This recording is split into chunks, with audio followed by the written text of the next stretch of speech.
या बजेटमध्ये काही गोष्टी आमच्या इंडिया आघाडीनी निवडणुकीच्या मध्ये ज्या घोषणापत्र दिलं होतं त्यातील चोरल्यात, त्यातले काही गोष्टी केल्यात. पण महाराष्ट्राला काय मिळालं?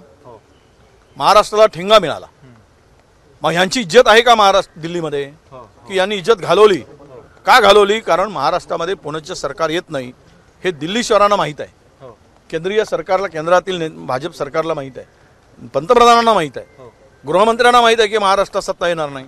तर महाराष्ट्राला देऊन उपयोग काय? म्हणून कदाचित महाराष्ट्राकडे त्यांनी दुर्लक्ष केलं असेल. परंतु दुसरी गोष्ट अशी की जर तुम्ही पाठिंबा दिलात, शिंदेचा पाठिंबा 8-7 खासदारांचा पाठिंबा आहे, कारण सरकार बहुमतात नाही, मग तुमचा वजन तुम्ही का वापरला नाहीत? महाराष्ट्रासाठी का मिळू शकला नाही? काल मी पाहिलंय ते सगळी टोटल मारली तरी 5-6 हजार कोटीच्या पलीकडे, 10 हजार कोटीच्या पलीकडे नाही. त्या तर बेसिक गोष्टी आहेत, त्या दिल्याच पाहिजेत, कारण ऑनगोईंग प्रोजेक्ट आहेत. ते काय नव्यानं काही दिलं असं त्याचा अर्थ होत नाही. परंतु तुम्ही महाराष्ट्राला मात्र पूर्ण घोर निराशा केली, महाराष्ट्राची फसवणूक केली, महाराष्ट्राच्या पाठीत खंजीर खुपसलात आणि महाराष्ट्राला तुम्ही ठेंगा दाखवलात. जनता तुम्हाला 2 महिन्यांनी ठेंगा दाखवेल हे यांनी विसरू नये म्हणजे झालं. जरांगे पाटलांनी उपोषण स्थगित केलेलं आहे. नाही, ते त्यांचं उपोषणाच्या संदर्भात ते नेहमी त्यांची मागणी जी आहे त्या संदर्भात ते बोलत असतात, ते मागणी करत असतात. आणि मला वाटतं की सरकारने त्याची दखल घेऊन ते सगळा विषय संपवला पाहिजेत.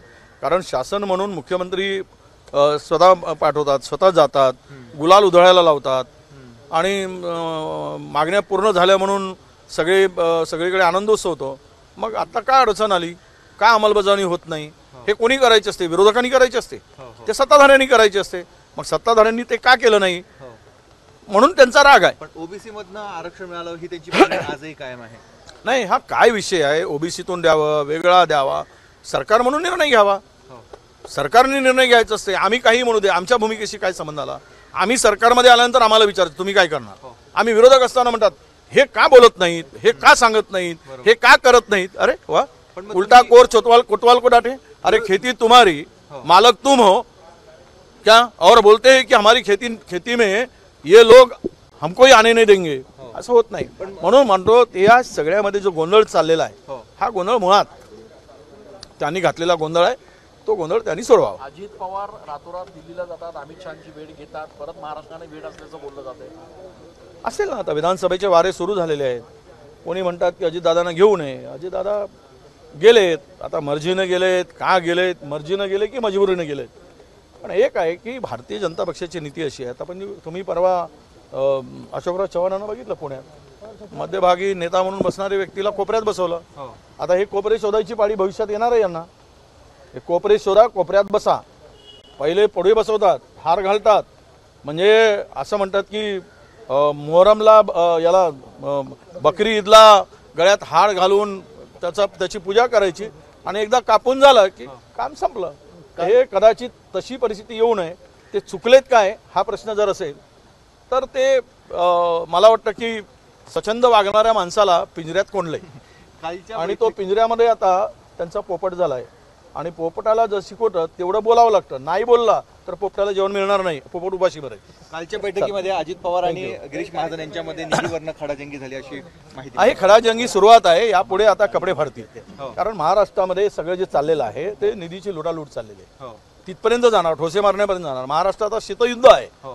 ते शीतयुद्धामध्ये ते ठोसे युद्ध वगैरे होऊ नये, कपडे फाड युद्ध होऊ नये, म्हणजे महाराष्ट्राची इज्जत वाचेल. थँक्यू. राष्ट्रवादी ठाकरेंच्या शिवसेनेने जे टोल नाक्यावर आंदोलन केलं, ते आंदोलन केल्यानंतर ज्या लोकांवरती गुन्हा दाखल केलाय त्यामध्ये मयत असलेल्या शोभा मगरांचं नाव टाकलंय 21 नंबरला. म्हणजे किती रिव्हेंज असेल, किती यांचे क्रूरपणा असेल, किती यांची विरोधकांना संपवण्याची यांची प्रवृत्ती असेल हे उघड झालं.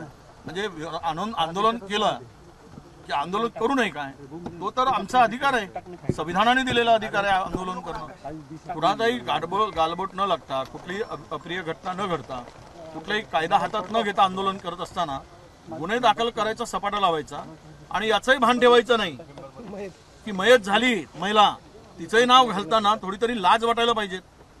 हे कृत्य म्हणजे मला तर इतकं लाजिरवाणं वाटतंय सगळं बघून की महाराष्ट्राची अवस्था या लोकांनी संपूर्ण उद्ध्वस्त केलेली आहे. एबीपी माझा, उघडा डोळे बघा नीट.